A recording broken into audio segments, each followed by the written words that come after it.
Bonjour, bon après-midi, bonsoir, murameze neza, muri kumwe na infirmier Nason Lighton. So nizere ko mwese mumeze neza, twe tumeze neza. Muri bwa mwe na gwa rukundo rero cyo tubasaba nuko mukora subscribe kuri Nason Star TV mu kiganiro Eco Santé, la voix du bien-être.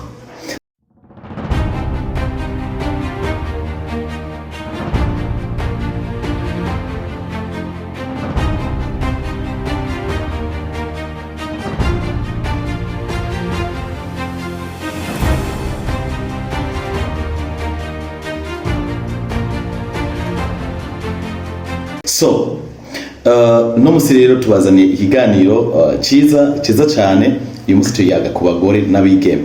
Sivyo? So rero tukikubabwira ibihimba bitatu mu gihe c'imbanyi biba bikiniraniye ndetse bikiniraniye pe bikorera hamwe. So, ni utérus, placenta et cordon ombilical. Rero tukikubabwira akamaro kavyo. So rero tugiye ikiganiro kibe kirekire reka duhere kuri utérus niki.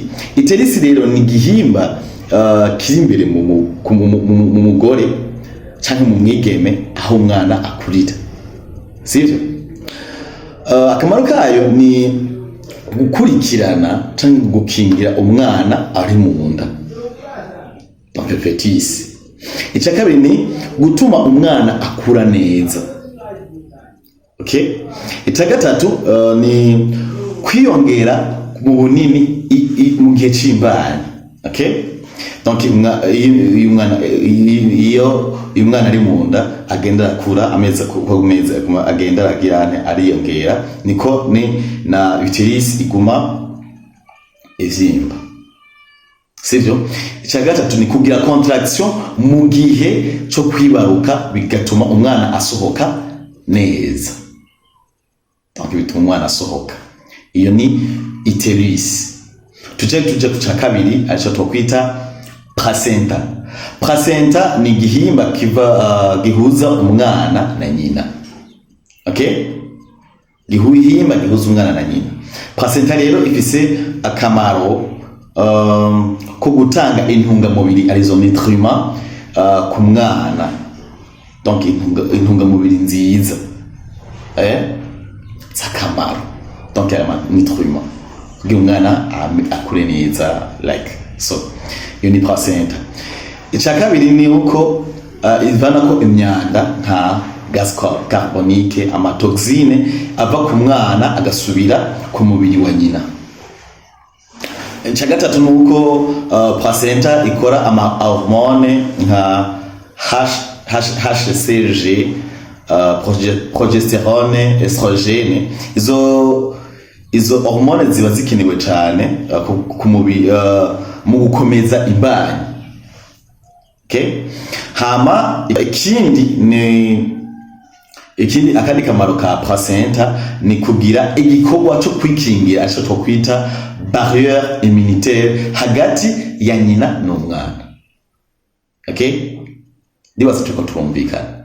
Icya gatatu naco ni cordon ombilical. Cordon ombilical ni umugozi uhuza placenta n'umwana. Donc fetus. Akamaro kayo ni kuboneka canke passage hagati ya placenta n'umwana. Okay? Akamaro kakabiri ni gutwara impwemu nziza cyangwa umwuka mwiza, okay, ku mwana, umwuka mwiza ndetse n'intungamubiri za nutriments ku mwana. Okay? Akamaro ka gatatu ni kuvanaho imyanda ku mwana ikayisubiza kuri nyina. Hanyuma ikindi nuko mumenya ko cordon ombilical ifise imitsi itatu ariyo des artères na veine imwe. Okay? Ico bihuriye ko rero ni icyaha. Nico tukeye kumenya none utérus, cordon ombilical, utérus, cordon ombilical, placenta bihuriye kuki? Okay? Ico bihuriye ko rero utérus ni nk'inzu irimo umwana. Utérus. Okay? Hanyuma placenta nayo ni nk'ishira hamwe rigenzura. Okay? Ni ishira hamwe rigenzura ubuzima bw'umwana ikamuhereza za ntungamubiri za oxygene ziba zikenewe. okay, vya bintu bikenewe kugira umwana akure neza agire ubuzima bwiza ari mu nda. Okay, hanyuma cordon ombilical ni nk'urutsinga câble. Okay, ni nk'urutsinga ruhuza canke bituma ibikenewe vya bintu bikenewe za nutriments za oxygene bikava kuri nyina bikaja ku mwana, ndetse na ya myanda twa tuntu tubi tukava ku mwana tugasubira kuri nyina. Okay, so iyo kimwe muri ivyo, iyo placenta, cordon ombilical, kimwe muri ivyo cyagize ikibazo, donc imbanyi ishobora kuba à risque, bigatuma habaho ico twokwita hypoxie fœtale canke anomalie de la croissance, hypoxie fœtale, anomalie de croissance. So rero utérus, placenta, cordon ombilical ni ibihimba bitatu bikomeye cyane pe. Okay, ni ibihimba bitatu bikomeye cyane mu kurera umwana uri mu nda. So rero kwipimisha kenshi birakenewe ku mugore afise imbanyi, kwipimisha kenshi pe.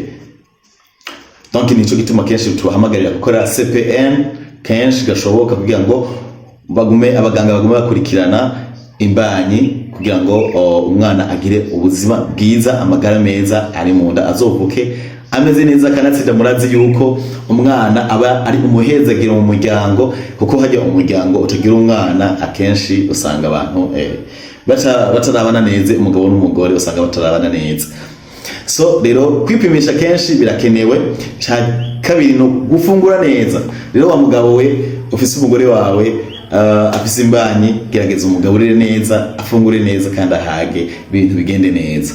Then abagore namwe mufise imbanyi ndetse namwe bigeme mukurikize impanuro zo kwa muganga. Zijya mpanuro muganga kugira ati genda witwara ukuntu bikore kujya nyina, pana uko uvyumviye kujya nyina wewe babikubwiye. So ico tubasaba rero ko mukora subscribe kuri Naso Star TV, mwari kumwe na Naso Lighton mu kiganiro Eco Santé, la voix du bien-être. Merci beaucoup.